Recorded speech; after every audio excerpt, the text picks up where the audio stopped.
Ok, agradeço a oportunidade de estar juntos e estava vendo o Alexandre cantando, estava lembrando que quando ele veio para essa igreja ele queria só casar, fazer o curso de noivo e todo mundo estava achando que era só casar e nunca mais ia voltar na igreja.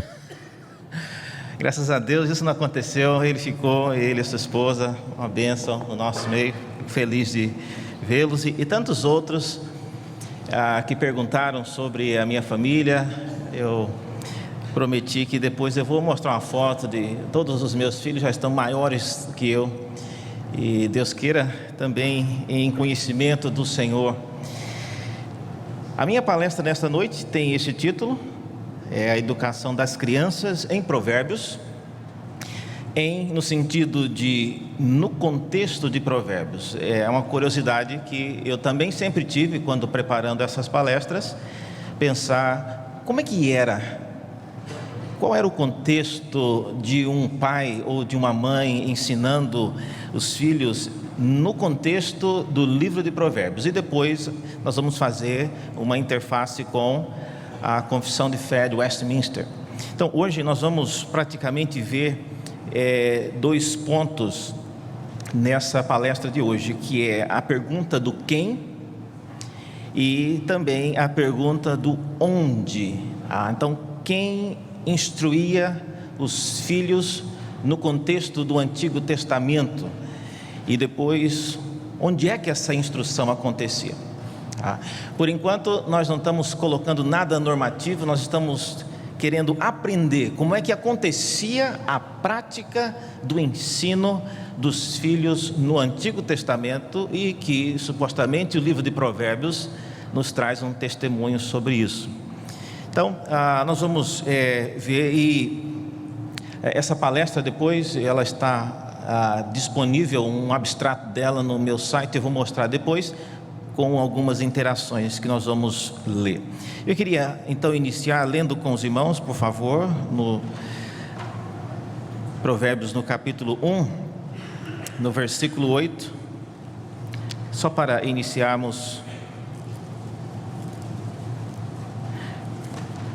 Os textos que nós vamos citar serão projetados mais para a nossa abertura. Provérbios 1:8, ele nos diz o seguinte: Filho meu, ouve o ensino do teu pai e não deixes a instrução da tua mãe.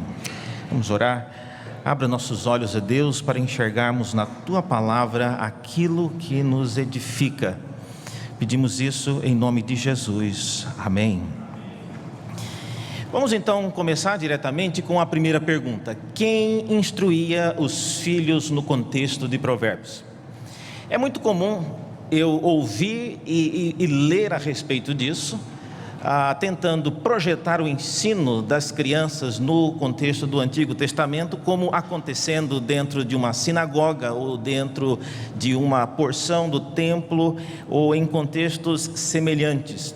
Mas quem, no contexto de Provérbios, aparece como sendo os protagonistas da tarefa de instruir os filhos nos caminhos do Senhor e também nos usos e costumes da sua cultura?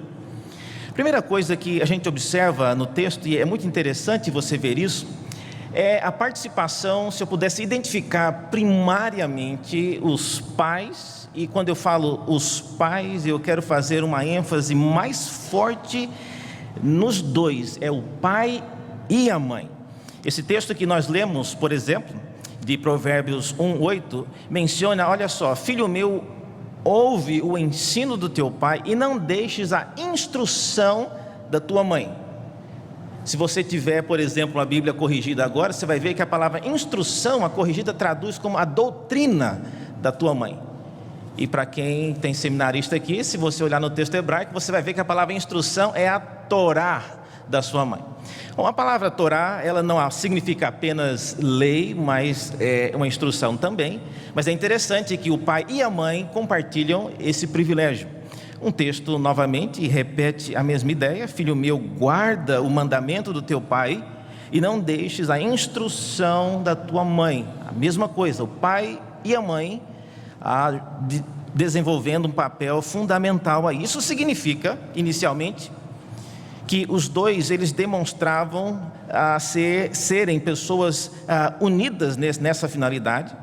E primeiro, a participação de ambos na instrução dos filhos é já um lembrete de que os pais eles não dividiam essa tarefa. O conceito e a preconcepção de que o pai ele saía para ganhar a vida e a mãe ficava em casa para assistir com as coisas do lar e possivelmente instruindo os filhos, é um construto, irmãos, que não se aplica necessariamente à vida de Israel no mundo antigo.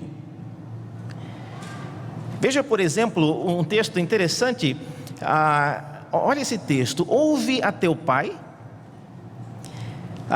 que te gerou.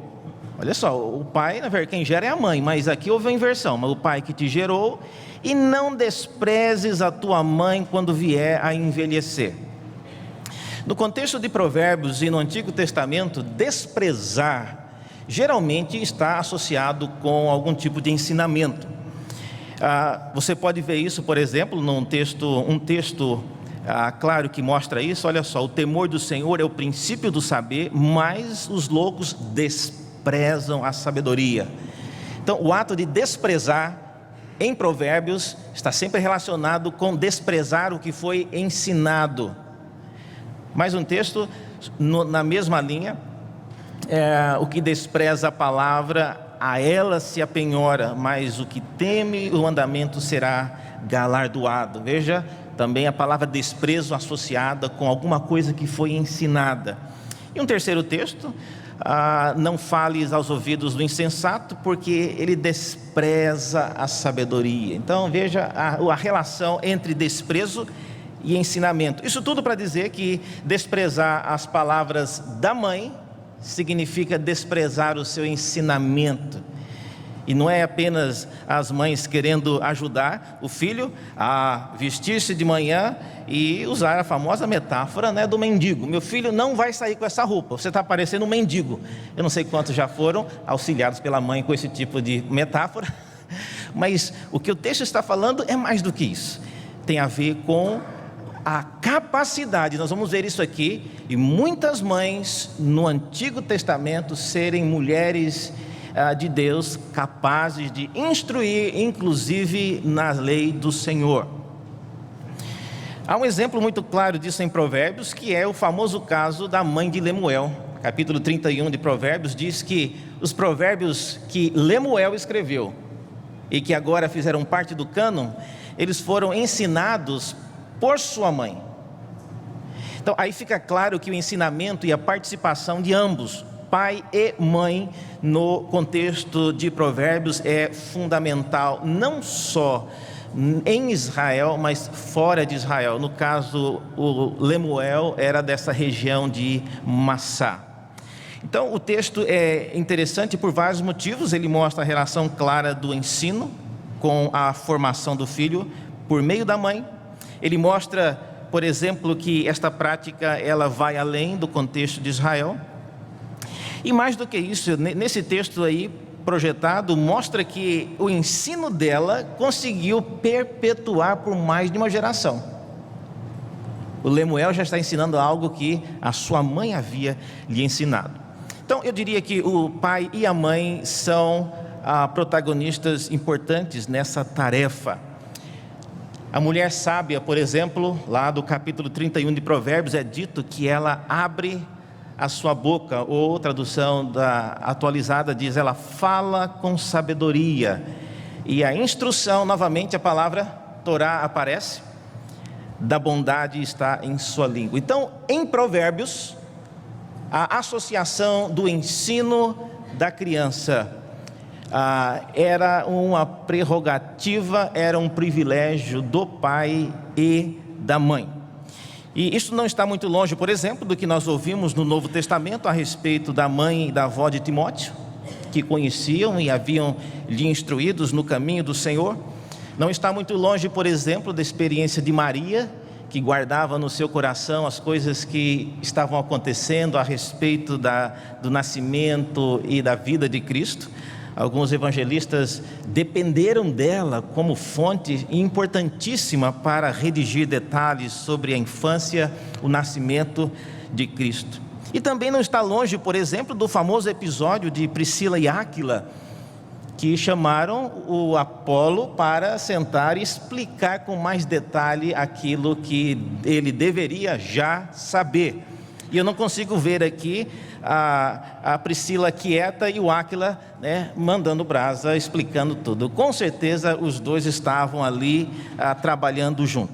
Agora, irmãos, entendam bem, eu tenho apresentado isso não é com a intenção de supervalorizar o papel da mulher na educação dos filhos, mas eu falo isso para tentar questionar uma dedução entendida como lógica, de que se o pai é o cabeça do lar, logo ele é o responsável pela instrução religiosa dos filhos. Essa dedução, ela não é verdadeira à luz de Provérbios, que representa uma prática no Antigo Testamento. Então, Efésios, por exemplo, 5:26 diz que o marido, ele é responsável de purificar a esposa por meio da palavra, a sua esposa, mas não os filhos. Então, ele não pode, então, reverendo? Ele pode. O que eu estou dizendo é que esta é uma responsabilidade dos dois. E eu tenho visto e ouvido pastores e às vezes membros que alimentam esta ideia de que quem é responsável, se o marido não chegar em casa e não abrir a Bíblia e não iniciar o culto doméstico, o lar vai ruir e a culpa é dele. Não, a culpa não é dele, é dos dois. Você pode estar pensando, ufa, ainda bem que Provérbios não é normativo. Quem disse que Provérbios não é normativo? Olha esse texto de Hebreus, diz aí, o autor aos Hebreus dizendo, estáis esquecidos da exortação. E que exortação ele tem? De que como filho discorre convosco, filho meu, não desprezes a correção que vem do Senhor. Ele está citando Provérbios 3, e ele está chamando isso de exortação. Ele não está chamando de sugestão, ele não está chamando de uma opinião que eu tenho a respeito de criação de filhos. Isso é exortação. Então Provérbios não é simplesmente uma questão prática, um conhecimento popular e que não é normativo como algum texto mais sério. Nós precisamos corrigir esta abordagem. Provérbios é sim palavra de Deus, é normativo quando entendido de maneira correta. Então a conclusão é que o pai e a mãe eram protagonistas nesta grandiosa tarefa de ensinar os seus filhos no caminho do Senhor. Em segundo lugar, uma outra categoria de pessoas que ensinavam no contexto de Provérbios é a assembleia. É interessante você observar algumas coisas. Veja alguns exemplos curiosos. Por exemplo, Provérbios 26 é dito que ainda que o seu ódio se encobre com engano, a sua malícia se descobrirá publicamente. Uma tradução mais literal será descoberto na assembleia. Ou seja, no contexto de Israel, havia essa preocupação de a responsabilidade de ensinar os filhos também passava pela assembleia, ou seja, pela reunião, pelo povo de Deus. Um outro exemplo, Provérbios 5, olha só o autor de Provérbios dizendo, isso aqui é o pai dizendo para o filho, filho meu, olha, ele vai contar uma história longa, mas chega neste ponto, ele diz, para que você não chegue ao ponto de dizer, como aborreci o ensino e desprezou o meu coração a disciplina, e eu não escutei a voz dos que me ensinavam, nem meus mestres inclinei os ouvidos, quase que me achei em todo o mal que sucedeu no meio da assembleia e da congregação. Então há um sentido em que o ensino no Antigo Testamento dos filhos, ele era compartilhado, ele era um trabalho feito por meio dos pais, mas também algo que acontecia diante de uma assembleia. Isso é interessante, irmãos, porque precisamos ter às vezes a humildade de reconhecer que nós não temos todas as ferramentas e nós não sabemos todas as coisas. E às vezes nossos filhos, eles envolvem em situações e com problemas que vão além do que nós conhecemos, além do que nós somos capazes de lidar. E precisávamos ter essa participação de sentar juntos e perguntar: por favor, me ajude aqui, como é que eu faço para resolver essa situação? Então a assembleia, que é a reunião do povo de Deus no Antigo Testamento, eles se viam no direito de fazer isso. Dos maiores exemplos disso acontece com o caso do filho quanto mais. Vocês lembram disso? O Antigo Testamento fala que quando um casal tivesse um filho, isso está em Deuteronômio 21, vocês podem ler depois, mas o filho que era considerado quanto mais, desobediente, beberrão, dissoluto, a Escritura falava que o pai e a mãe deveriam tomá-lo pela mão, literalmente o texto diz isso, pegar na mão dele, e publicamente esse pai e essa mãe iriam caminhar com esse filho até o portão da cidade. Chegando lá, eles tinham que dizer, era uma cerimônia, e a cerimônia consistia basicamente nisso: o pai e a mãe, segurando na mão do filho, eles iriam dizer para a assembleia reunida na porta da cidade: nosso filho é beberrão e dissoluto, já foi repreendido várias vezes, e ele não retrocede do seu pecado.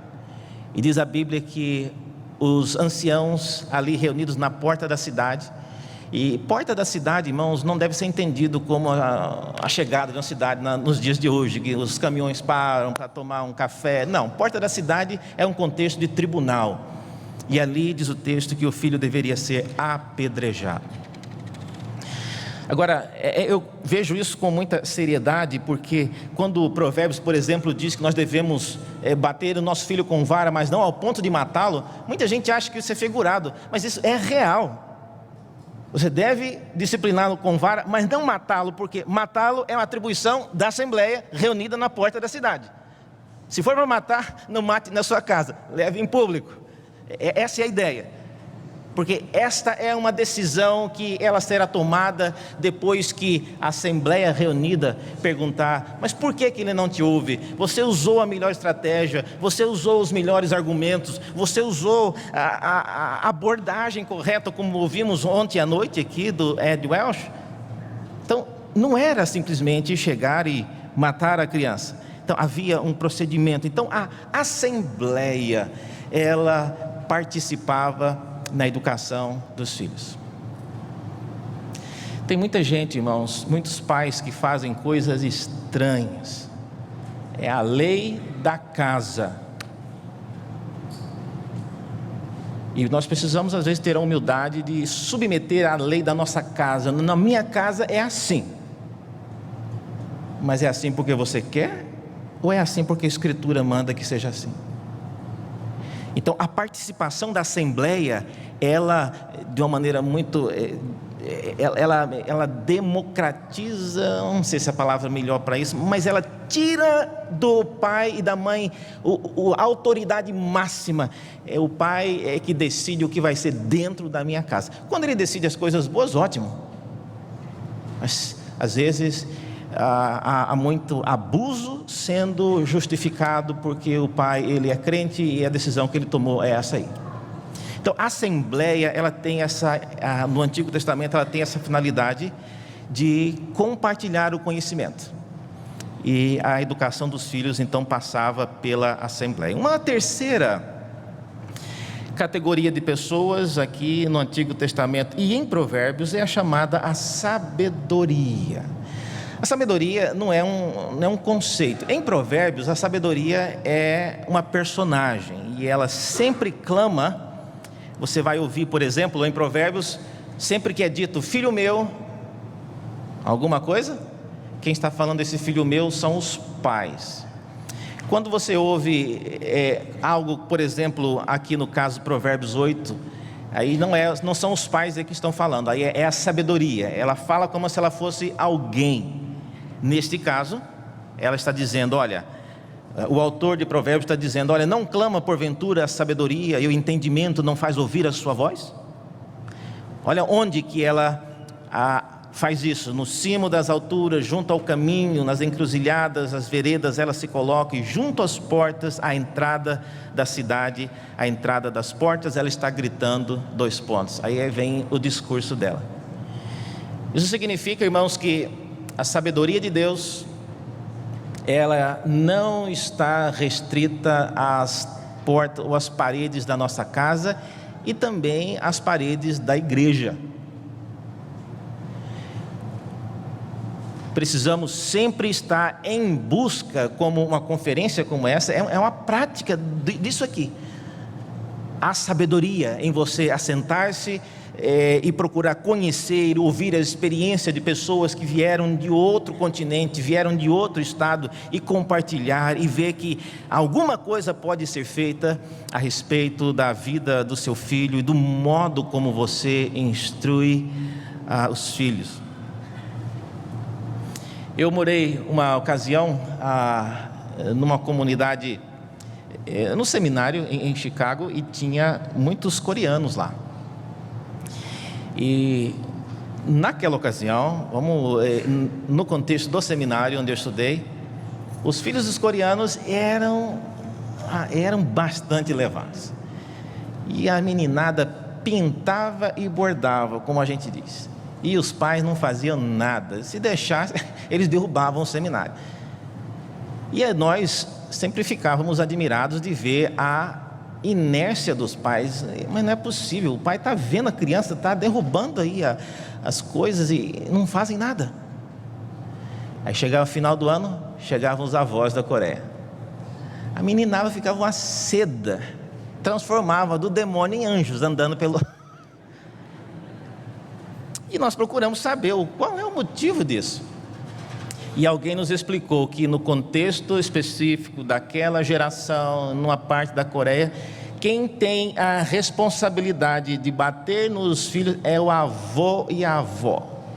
Falei, pensa, se fosse no Brasil, quando é que um avô e uma avó ia pegar uma vara e dar uma varada no neto?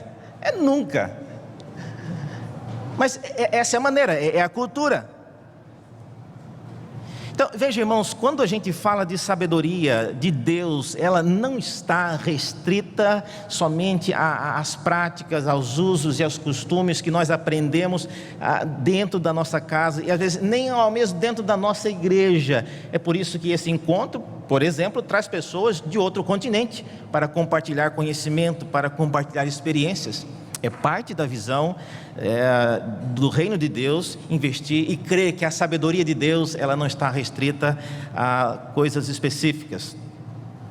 Um exemplo clássico disso é Provérbios 4, versículos de 1 a 9. Veja só, interessante esse texto. Provérbios 4.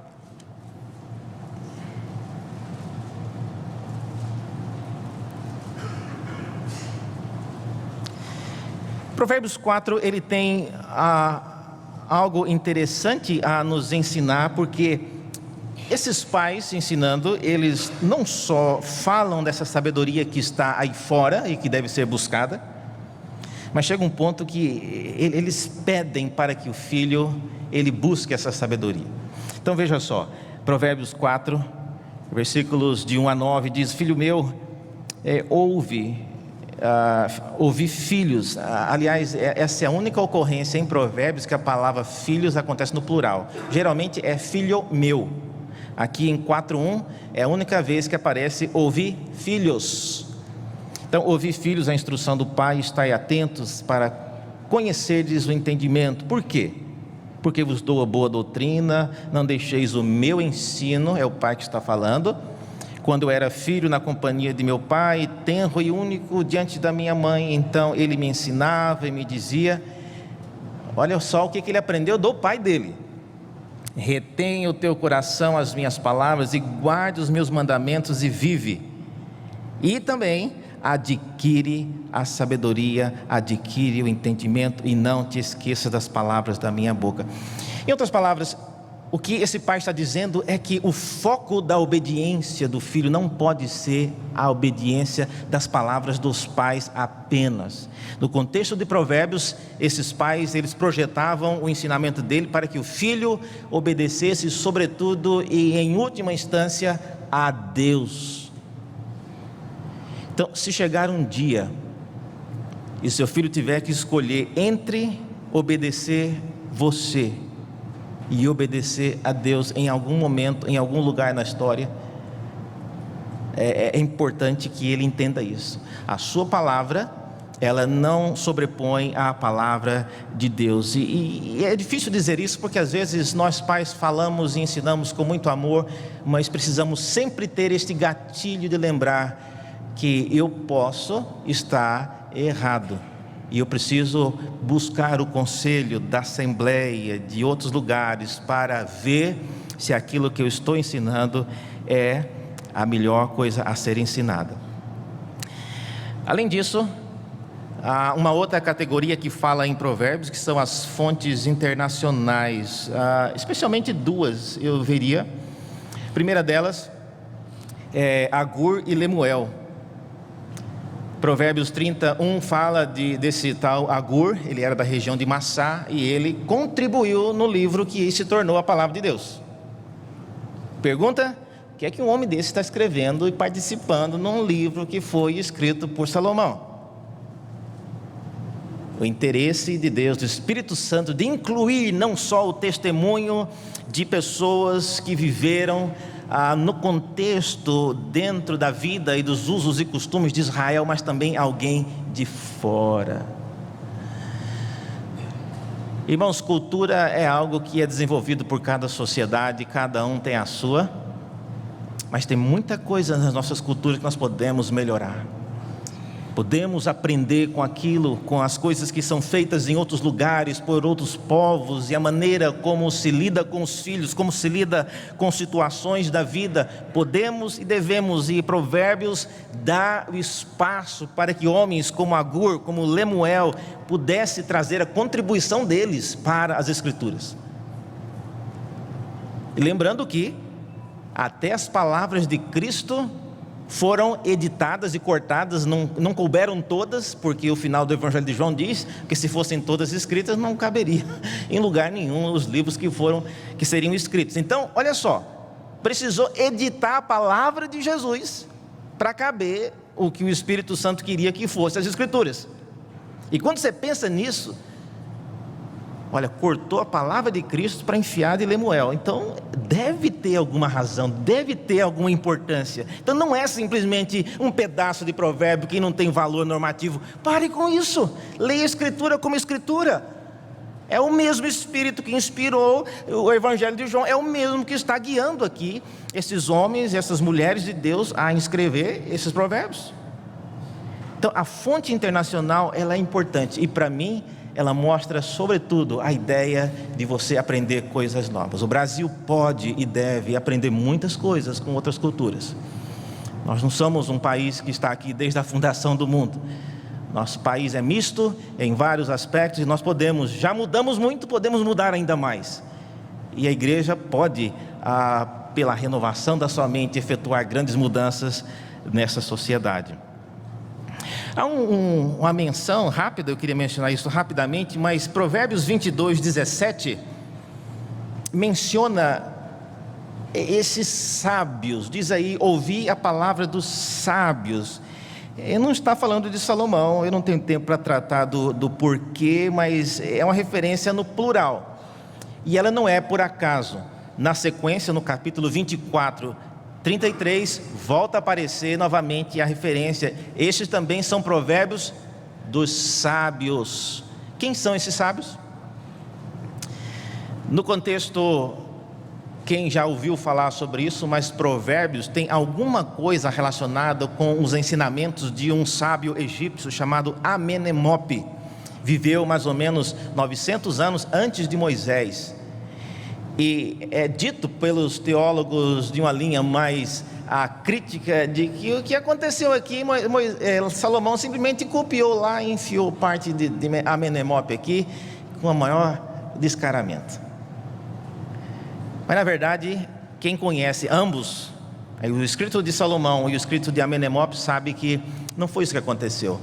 Salomão está, na verdade, polemizando aqui ponto a ponto, e esse trecho mencionado aí por sábios, na verdade, repetem os 30 capítulos das instruções de Amenemope, e Salomão, então, ele pontua cada uma dessas instruções, dando uma conclusão diferente, dando um desfecho diferente. Então isso mostra que as fontes internacionais não era apenas para falar que não falou das flores. Não, Salomão se envolvia, ele se interagia, procurava conhecer essas fontes, ia uma após outra combatendo, criticando, polemizando, ironizando as afirmações e as conclusões de Amenemope.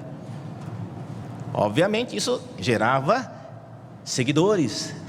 Se tivesse Facebook na época ou alguma coisa assim, como diz um grande sábio, o reverendo Augusto deve conhecer ele, né? Era colega nosso no Jump, ainda, né? O reverendo João Alves, ele disse: você quer seguidores? Chute uma caixa de marimbondo, você vai arranjar vários da mesma hora.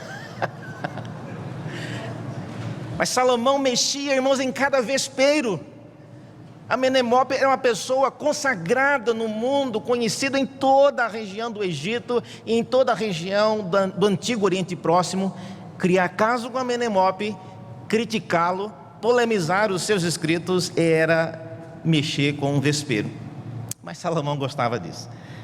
Então essas são as fontes que tratam dos aspectos internacionais. Vamos ver rapidamente agora sobre onde aconteciam as instruções dos filhos no contexto de Provérbios. Eu diria que o primeiro ponto aí que digno de observar é que ela acontecia na casa dos pais.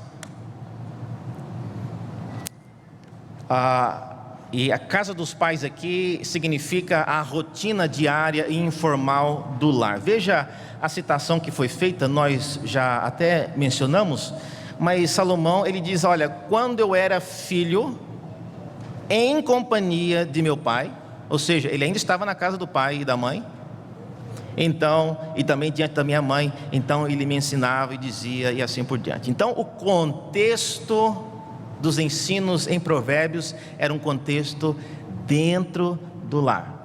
Não era um contexto na sinagoga, não era um contexto nos degraus do templo, não era um contexto diante de um grande rabino, citava um provérbio e a pessoa repetia a outra metade do provérbio. Isso não é verdade, primeiro porque nem todos os provérbios são desse estilo.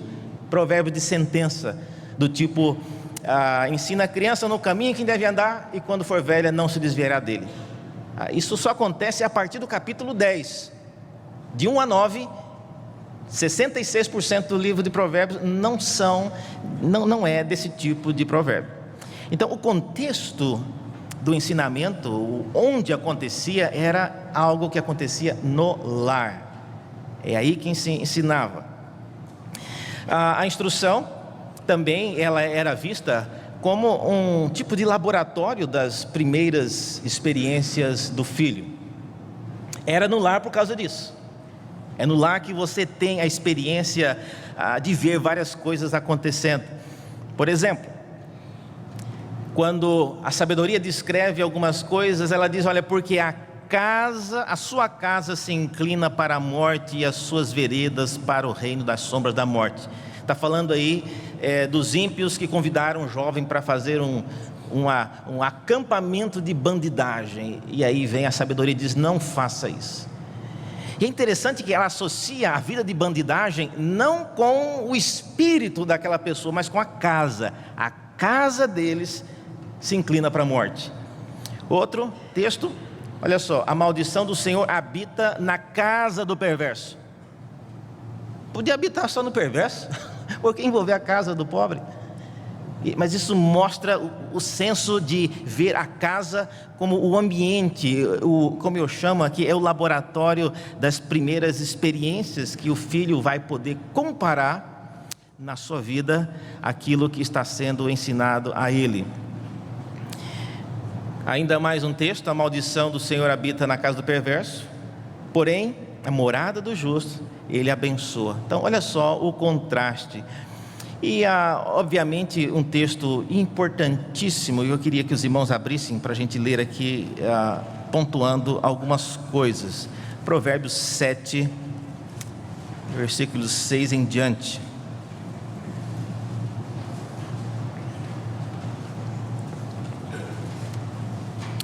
Esse texto, ele é um texto, eu acho, preocupante em vários aspectos. Mas vamos lá, Provérbios 7. Olha só, isso aí é o pai, ele está observando, ele já acabou de instruir os filhos, particularmente o filho, no caminho em que ele deve andar.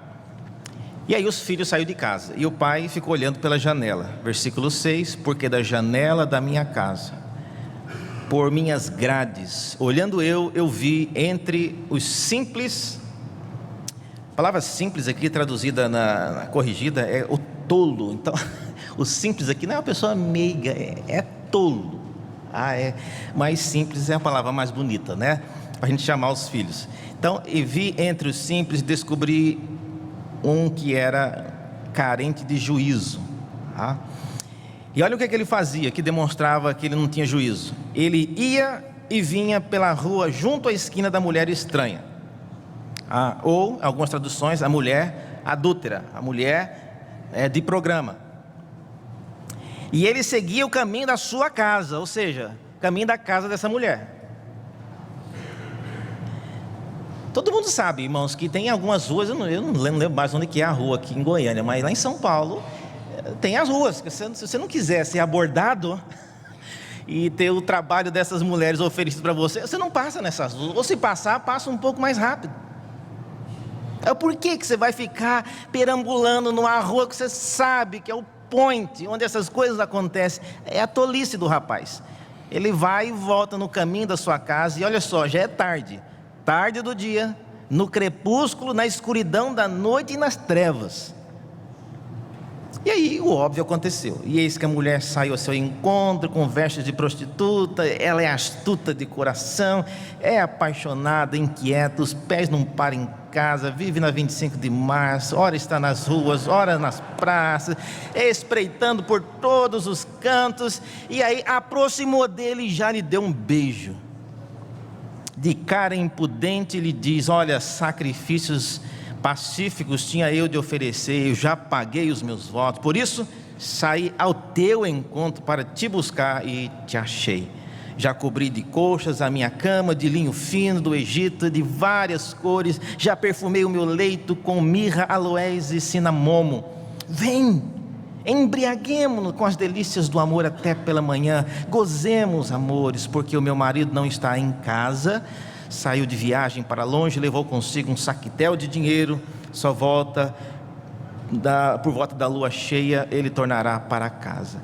E diz aí que ela seduziu-o com as suas muitas palavras, com as lisonjas dos seus lábios o arrastou, e ele num instante a segue como boi que vai ao matadouro, como servo que corre para a rede, até que a flecha lhe atravesse o coração, como a ave que se apressa para o laço, sem saber que isto lhe custará a vida.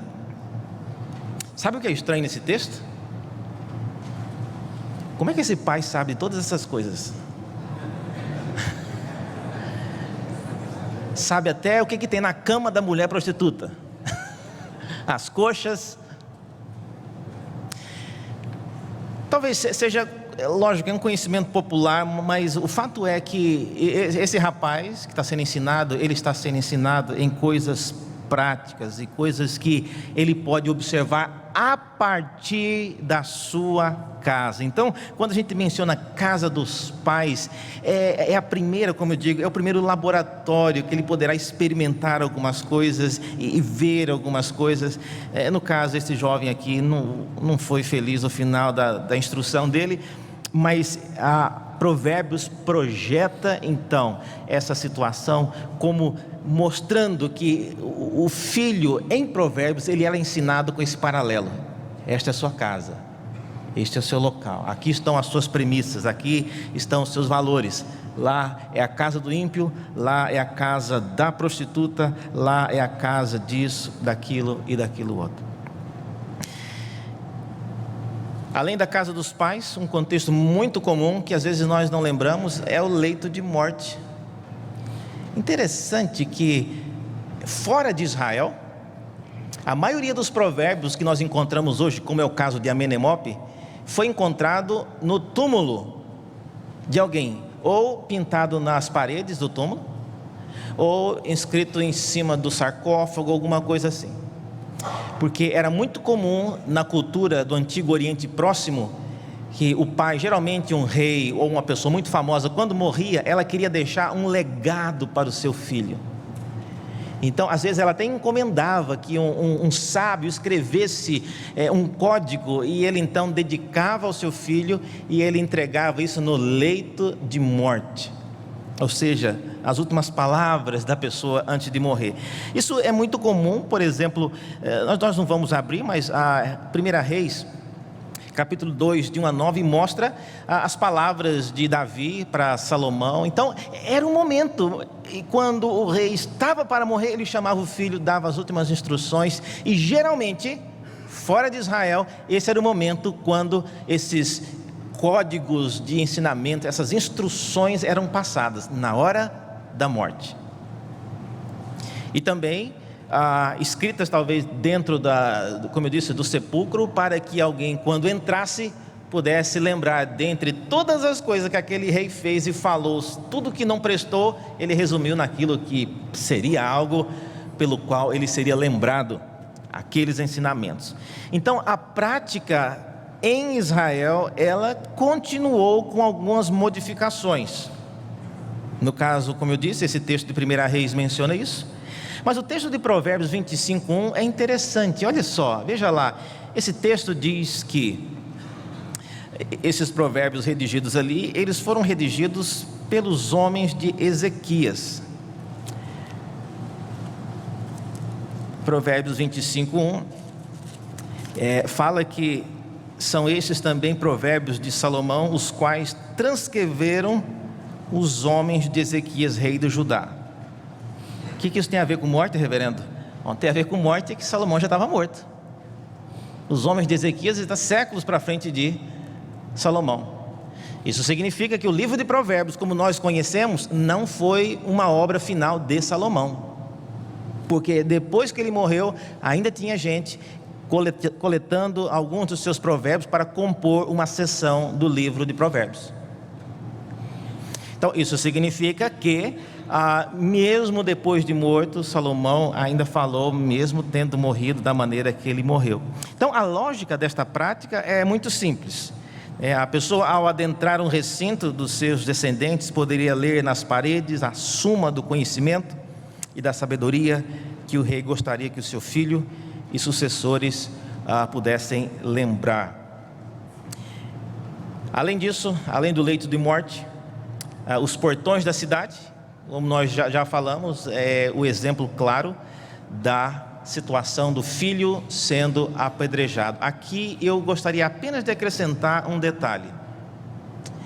É um testemunho, irmãos, para a comunidade em geral, nós tomarmos na mão do filho e caminharmos até a frente da congregação, no local, e dizer, com toda a humildade, nós como pais, eu e a minha mulher, não foi só eu e também não foi só ela, nós dois. Por isso que inclusive no texto hebraico mostra que cada um dos pais pegava na mão do filho, e era uma caminhada que às vezes, se fosse nos nossos dias, às vezes nós nem todos fariam. Levar a público a nossa incapacidade. Olha, a respeito disto que aconteceu, tem acontecido na vida do meu filho, da minha filha, eu não tenho mais o que fazer, esgotou as minhas possibilidades, e eu entrego agora, na comunidade de sábios e diante dos senhores, para que alguma coisa seja feita. E diz o texto lá que, ao fazer isso, Deuteronômio 21 diz que eles eliminariam o mal do povo de Israel. Eu não vou levar ao pé da letra, mas pelo menos vamos imaginar. Será que ao proteger, ao encobrir os pecados dos nossos filhos, nós não estamos preservando grandes males dentro da igreja que precisavam ser trazidos à tona, para que na congregação, às vezes o pai acha que é o fim do mundo, mas a hora que ele traz diante do portão da cidade, não é assim também, ô pai, ô mãe, não é isso, não é tão grave assim, mas às vezes é grave. E o fato de trazer aos portões da cidade tem essa conotação de livrar a comunidade como um todo de um pecado oculto de um filho. E em último lugar, a instrução ela não acontecia no templo.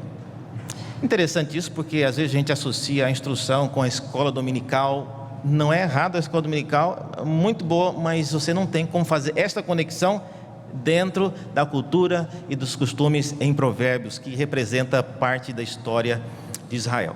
Ela acontecia então nesses 3 outros momentos. Até aqui então nós falamos sobre onde e sobre quem instruía. Amanhã nós vamos voltar falando sobre como e o porquê, certo? Eu tenho esse site que você pode entrar lá, tem um esboço dessa palestra e uma oportunidade para você fazer perguntas, e eu vou responder amanhã. Se alguém quiser perguntar e colocar lá, eu responderei. Vamos orar mais uma vez? Abre nossos olhos, ó Deus, para enxergarmos na Tua Palavra aquilo que nos edifica.